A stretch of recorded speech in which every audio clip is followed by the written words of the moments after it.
afternoon, everyone. This is Dr. Gwen from the Dr. Gwen International, and I am very delighted to be here with you this fourth Monday afternoon in April, spring.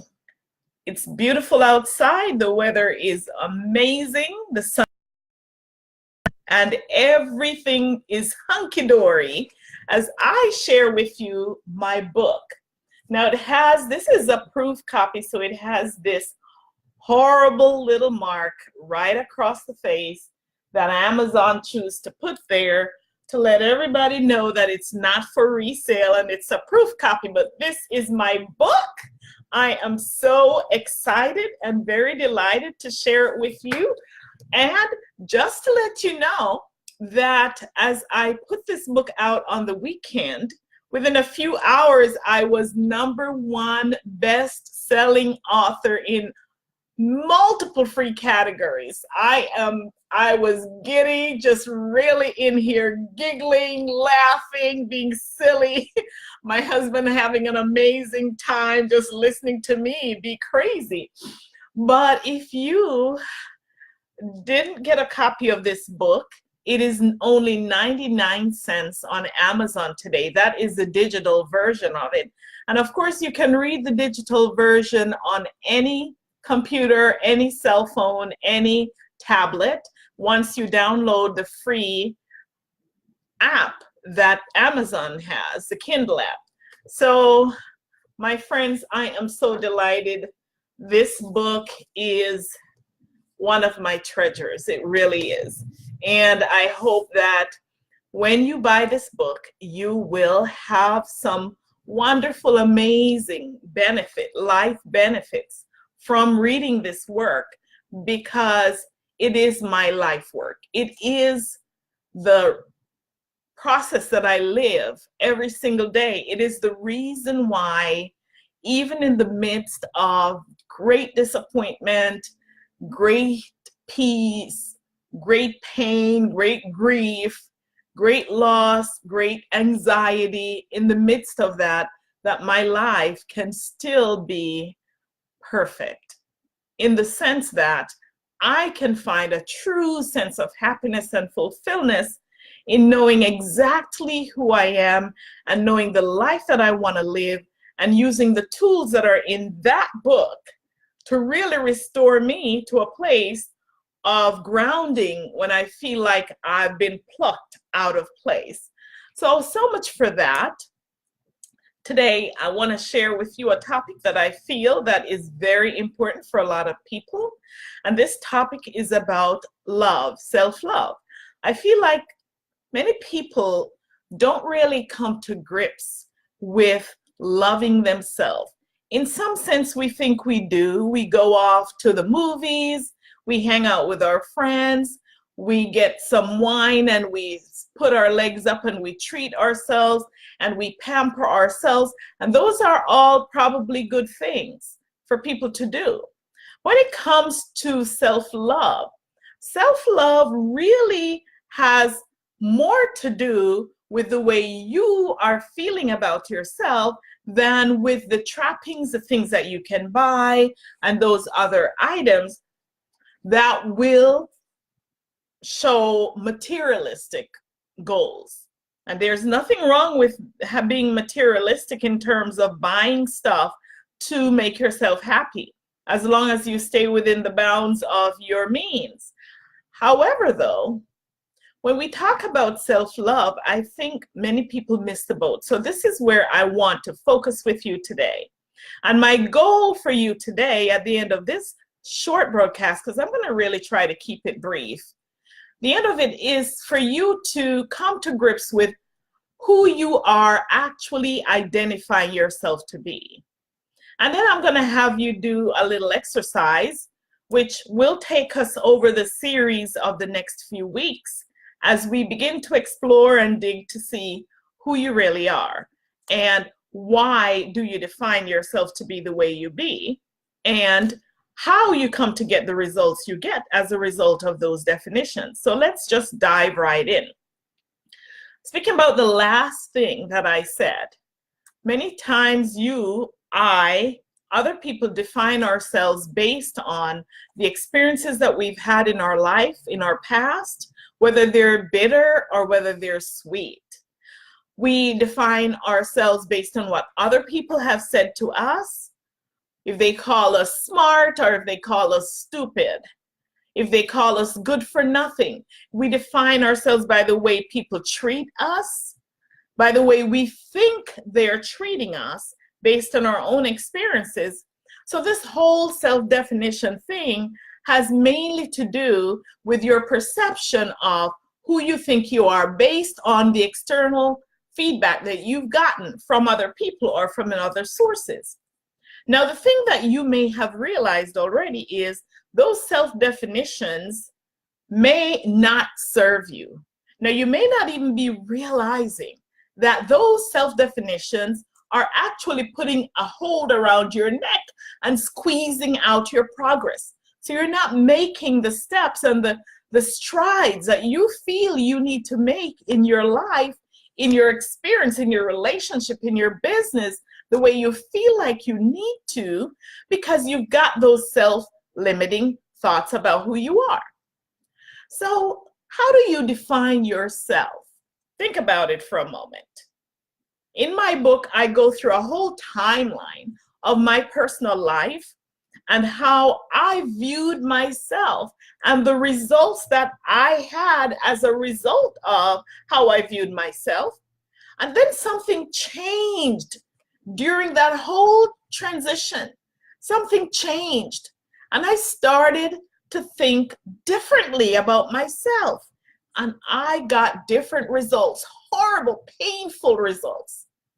So how are you looking at yourself? How are you defining yourself? How did you come to the place where you have now defined yourself to be? I want you to take a journey through your life timeline with me for a minute. And maybe you're not going to do this activity right in this moment, but it's something I want you to do, okay?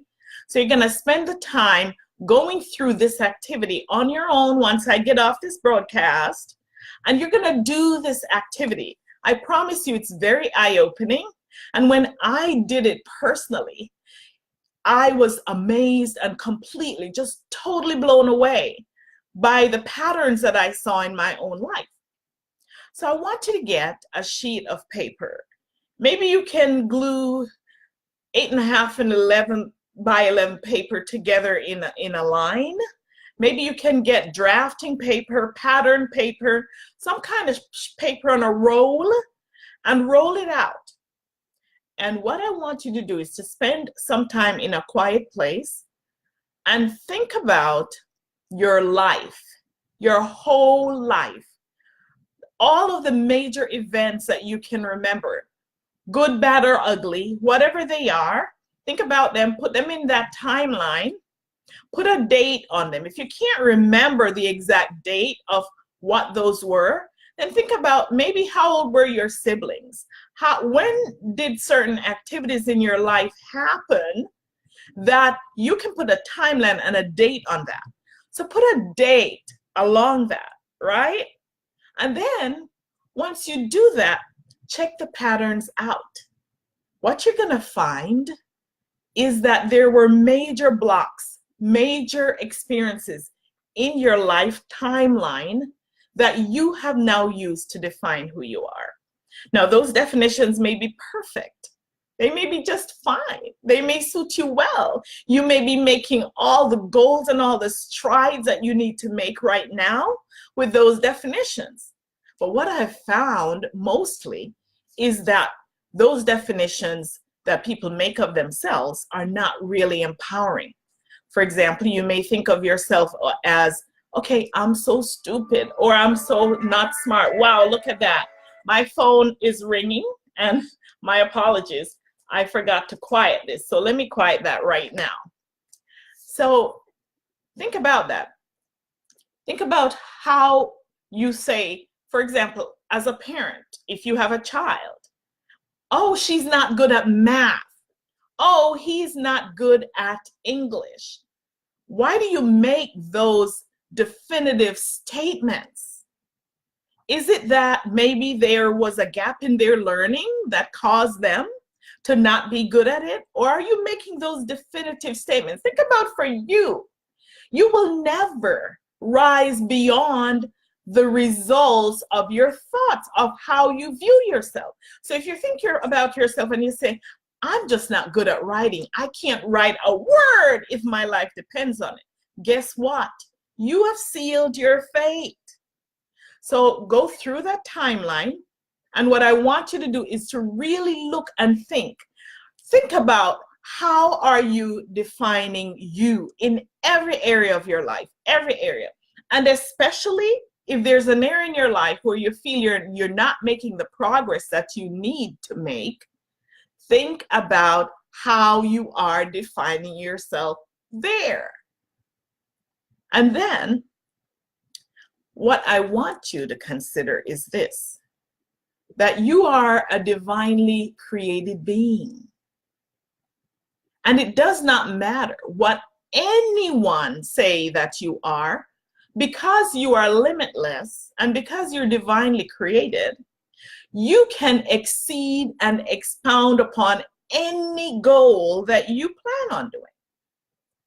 So next week, what I want, not next week, but next month, because it's once a month that this broadcast is, what I want to do is to give you some nuggets of how you can begin to even learn more about yourself. In fact, before I close, I'm going to give you one more thing to do. And this one more thing is going to be very helpful in helping you to really see how you're showing up in the world. I want you to find 5 people. And what I'd like you to do is to go to them and ask them a few questions. You know, what do you think about my strengths? What do you feel are the things that I need to pay attention to in my life? What do you feel? Now, you're not taking this as any big feedback as who you are, right? You're just getting feedback so that you can make the progress and the thought of seeing how you're showing up in the world. Go and ask those questions. And next month, I will expand on that a little bit more to give you some ideas about metaprogramming and about all those things that people use to define themselves that actually limit them. So for now, though, I think my goal, as I told you for today, was for you to identify how you are describing and defining yourself. And that's your assignment. And then the second thing that's really huge is that I want you to set your life on that timeline and put in that dates from your birth, as long as you can remember, all the way back to now. And look at the amazing patterns. You will see some patterns in your life that you will probably begin to want to take some healing steps on. But we're getting to that way down the road. But that's a start for today. So self-love, my friends, is understanding who you are, knowing who you are, and defining yourself according to what is possible for you. And we will get there in our next broadcast, but for now, you've got an assignment, and I want you to work on that. Send me a message and let me know if you have any questions at all. And thank you so much for joining me. This is Dr. Gwen, empowering lives to live purposefully and passionately. And my latest one is taking your life from broken to breakthrough. Bye.